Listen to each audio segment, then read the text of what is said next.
I think for me, मैं बहुत ज़्यादा डरी हुई थी because out of the entire cast, like I'm kind of the newest. I think Hamza भी relatively new है, but you know, so इतनी बड़ी परिजात और रंग महल दो बड़े projects आपके साथ तो बड़े projects, but I think the character in this is stronger than those two, I'd like to say. And actually we started the drama with our spell, ठीक है? तो फरहान सईद अब मेरे सामने है.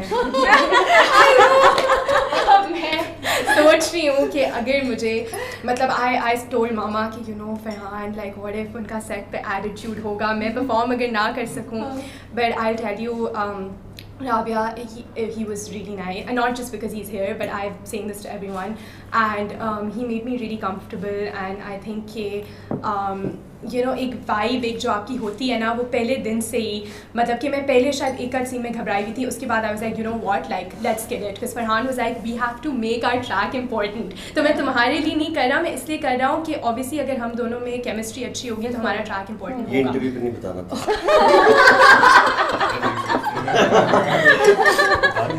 ये कर सकते ये तो चला गया, ये तो मजे की बात है. ये joking, you know that, right? Joking. Cut. moving on. Farhan, Shahzeb का कैरेक्टर पहले आपको कुछ और ऑफर हुआ था. कौन सा कैरेक्टर ऑफर हुआ था जिसको आपने छोड़ के कहा मुझे शाहजेब चाहिए, और कोई और किसी और ड्रामे का. ओह अच्छा, बट शाहजेब क्यों चूज किया आपने? I really loved it. मैंने कभी ऐसा पहले किया नहीं था. तो when I was reading the script तो ये कैरेक्टर मुझे बार-बार attract कर रहा था, and it's something I never done this before. And all of these people, I loved working with them. It feels like a family. Okay. Everybody on this set, मैंने काफ़ी projects किए हैं, but this is special. It'll stay with me, and Shahzeb will stay with me for sure. अब कहते different है, लेकिन मुझे borderline grey, लेकिन खास क्या बात लग रही है, अपनी बहन से वापस ही गद्दी लेने की कोशिश कर रहा है, तो इनफैक्ट ग्रे नहीं, मुझे तो नेगेटिव ही लग रहा है. नहीं मुझे तो बिल्कुल नहीं लग रहा. ये अभी मैं साजी और मैं बात, I think all credit to him. अभी साजी से मेरी पहली मुलाकात है आज, और मैं इनको ये बता रहा था जितने भी लोग हैं मेरे लिए what I take away from this project is कि 2 महीने हो गए मुझे शूट किए हुए सीन्स को, बट मुझे उसके डायलॉग्स अभी तक याद है. वो डायलॉग अगले शाम याद नहीं होते जो हम ड्रामे करते हैं. इस ड्रामे के मुझे डायलॉग अभी तक याद है. I think if I am satisfied then I don't care about the result. I am very happy, I am very satisfied with what all we did, and all credit goes to him. पता नहीं क्या सोच के लिखा है इन्होंने, लेकिन what writing and what story and what script, this is not your everyday drama. So that's what I enjoyed. वैसे डायलॉग्स में देख रही थी कुछ जो कि पोस्टर्स और वैसे सुनने में आए थे, बड़े हैवी डायलॉग्स हैं भाई. कैसे आप लोगों ने याद किया? मैं तो सिर्फ देख रही थी, मैं सोची थी इनको याद करना कितना मुश्किल काम है. एक तो साजी का जिस दिन मूड अच्छा हुआ, मेरे ख्याल इन्होंने 3 पेज का सीन लिखा. जिस दिन मूड अच्छा था, वरना तो मेरे ख्याल 5 पेज के था.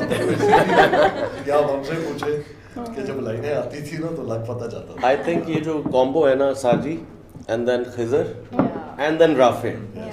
I think this is what it is.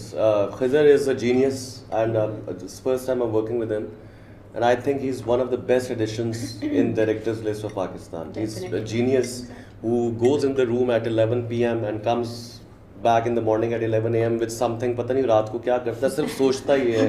कभी पोस्टर बना लाता है, कभी OST बना लाते हैं. कभी म्यूजिक. हाँ वही तो. He's like वो अपना एक इधर से लेकर इधर तक पूरा प्रोजेक्ट ऐसे, and then his writing and then Rafe's vision.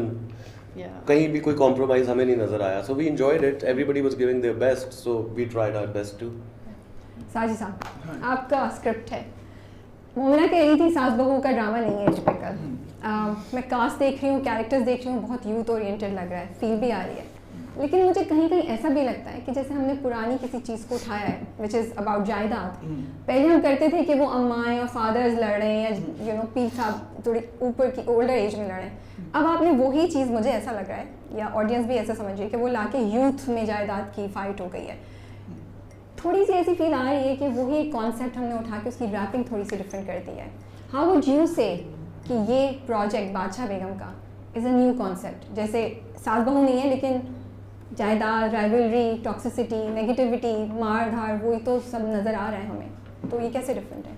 अच्छा, ये उस तरह से जायदाद की लड़ाई नहीं है. अगर आप जब देखना शुरू करेंगे तो आपको खुद अंदाज़ा होगा कि कोई भी एक दूसरे से जायदाद के लिए नहीं लड़ रहा, एक गद्दी के लिए लड़ रहा है. ओके सो आई रीफ्रेज गद्दी पावर गद्दी। कंट्रोल। अच्छा चीज़ ये है कि थ्रू आउट यही है ना, ह्यूमन सोसाइटी आप जो भी देखेंगे उसके अंदर इसी चीज़ की एक रिसोर्सेज की एक स्ट्रगल चल रही होती है, ओके चाहे वो बहन भाई हो, चाहे वो दूसरी, मतलब ओवरऑल ये होगा कि एक बहुत हाइपोथेटिकल सोसाइटी क्रिएट की है जो कि आप उसको ढूंढ नहीं सकते कि ये एग्जैक्टली किस इलाके की कहानी सुनाई जा रही है, लेकिन आपको एग्जैक्टली अपनी ही सोसाइटी उसके अंदर नजर आ रही होगी।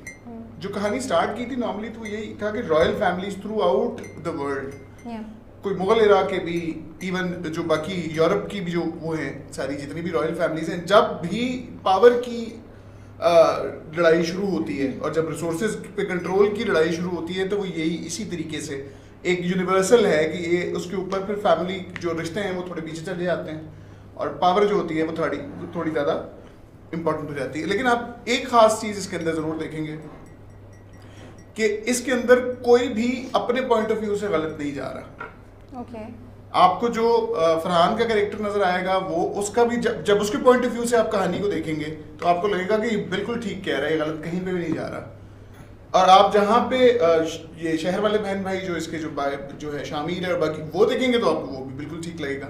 जैसे इस वक्त हमारी सोसाइटी में हो रहा है कि दो तरह के माइंडसेट हैं, जो कह रहे हैं हम आइडियल स्टेट बना रहे हैं पाकिस्तान को, दूसरा कह रहा है नहीं हम आइडियल स्टेट बना रहे हैं, लेकिन उसमें कहीं भी जाके एक कॉन्फ्लिक्ट और लड़ाई क्रिएट हो रही है। ये बिल्कुल उस तरह की कहानी है। एक क्रेडिट में स्पेशली जो सब एक्टर्स को यहाँ पे देना चाहूँगा वो ये है कि हमारे यहाँ ये होता है कि एक्टर्स अक्सर बहुत सेल्फिश हो जाते हैं इस चीज़ पे कि मेरे अलावा कोई स्क्रीन टाइम शेयर ना करे, मुझसे ज़्यादा स्क्रीन टाइम किसी के पास ना हो। यहाँ पे हर एक ने अपने कैरेक्टर के ऊपर काम किया, उसको ये सेल्फिशनेस में नहीं आया बीच में कि जी वो क्यों नजर आ रहा है, उसके सारे सीन काट दो, मुझे रहने दो खाली। जबकि इस वाले में ये बहुत जेलसीज क्रिएट होने का बहुत मार्जिन था, क्योंकि इसमें उस तरह से आप स्पेसिफिकली किसी एक बंदा ऐसा नहीं है कि सारा का सारा स्क्रीन टाइम को ही लेके जाया जा रहा आई है। गेस कैरेक्टर एक से बढ़कर एक है इसमें। बिल्कुल। एब्सोल्युटली सारे characters. Which is why all of us are sitting here right now. Because मैंने एक दो सपोर्टिंग रोल्स ही, मतलब I am relatively new and I have done good characters, but इसमें किसी का सपोर्टिंग नहीं फील हुआ, इसमें फील ही नहीं हुआ कि वो लीड है हम लीड नहीं है। Because even I think the credit goes to Khizar भाई, उन्होंने because you seen all the posters even teasers everything, एक एक कैरेक्टर पे उतना ही फोकस है, और जिसपे अभी इतना नहीं भी है ना वो आगे जाके आएगा। Like I know about my character कि she is there throughout, but after the first 10 episodes हर रोल स्टार्ट्स इंक्रीजिंग। बट मुझे फिर भी फील नहीं हुआ that I am not a part of it, because वो इतना आगे जाके उस पर यू नो एक एक सीन पे ही focuses that you just feel like you are a really strong part of it, you know. So Badshah Begum जो है वो औरत को जायदाद में या पावर में हक दिलाने की कहानी है, या औरत को पावर और जायदाद बचाने के लिए सेक्रीफाइस करने की कहानी है?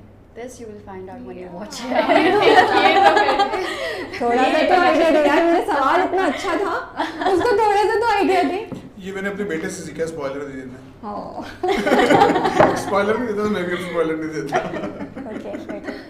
ओके बादशाह बेगम क्या करेगा? How will it add value to Pakistani drama industry? The way it's been shot, I think that could change our industry in some way, at least.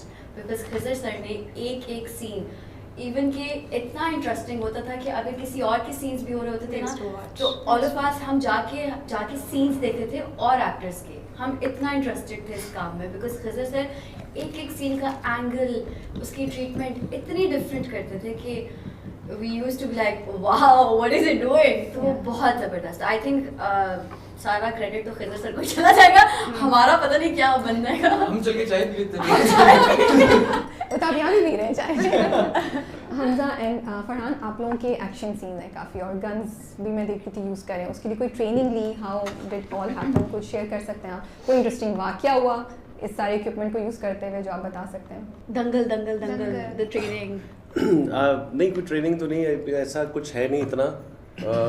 I think जो जिस जगह पे वो स्टोरी बेस्ड है और जो कैरेक्टर्स थे तो उनके लिए वो प्रॉप्स ज़रूरी थे, because that's what they think like. गांव की जहाँ भी पीरापुर एक जगह है जिसकी ये कहानी है, तो बट आई थिंक ये पूरा जो ये ड्रामा और ये जो प्रोजेक्ट है, ये सारा प्रोजेक्ट ही बहुत इंटरेस्टिंग था। एवरी डे वाज मेमोरेबल, और एक्शन सीक्वेंस पे है, सब कुछ हटके है, लेकिन मैं चाहता हूँ लोग देखें तो उनको ज़्यादा मज़ा आए। आप अभी पूछ रहे थे कि ये पाकिस्तान ड्रामा इंडस्ट्री के लिए क्या करेगा। आई होप कुछ करे, हमने तो अपना पूरा 100% दिया है, बट इतनी जान मारी है हम सब ने और इतना इतनी ऑनेस्टली हमने किया ये काम, तो मुझे लगता है लोग इससे कनेक्ट ज़रूर करेंगे. So I really hope that people see our hard work in this.